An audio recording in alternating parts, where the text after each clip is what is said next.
Samantala, bilang isa ang Pilipinas sa mga vulnerable na bansa pagdating sa climate change, isang makasaysayang hakbang ang isinasagawa ng isang paaralan sa Mandaluyong City para sa pagtindig sa pangangalaga sa kalikasan. Mula sa Rizal Technological University, si Julian Bunag live. Julian?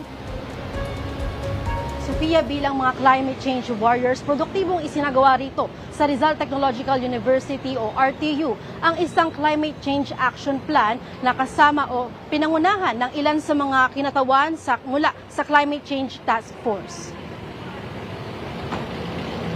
Sa temang RTU United One Community for Climate Action, makulay na binuksan ng programa sa pamamagitan ng isang doxology. Kabilang sa mga dumalo sa pagtitipon ang mga estudyanteng naka-enroll sa ilalim ng NSTP o mga first year college.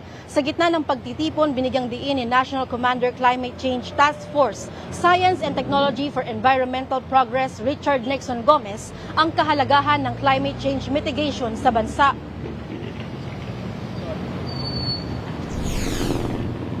We should be talking about climate change mitigation. Ano ba ang pagkakaiba ng adaptation sa mitigation? Mitigation, pipigilan natin ang pagbabago ng klima. Hindi tayo papayag na maging sobrang init ang mundo. Hindi tayo papayag na lumubog ang Pilipinas dahil sa rising water level. Hindi tayo papayag na lulubog ang Pilipinas dahil sa baha. Yan ay kaya natin labanan through climate change mitigation. Kabilang din sa mga dumalo sa programa ng RTU, ang kilalang veteranong aktor na si Rex Cortez, presidente ng Mowel Fun Film Institute. Aniya ang pangangalaga sa kalikasan na hindi lang para sa kasalukuyang mga Pilipino, kundi para rin sa mga susunod na henerasyon. Ilan sa mga inisyatibong ipinatutupad dito sa pamantasan para makatulong sa pangangalaga sa kalikasan ay ang pag-iwas sa paggamit ng plastic. Sa world ranking ng mga universidad, pang-34 ang RTU sa kategorya ng crisis management.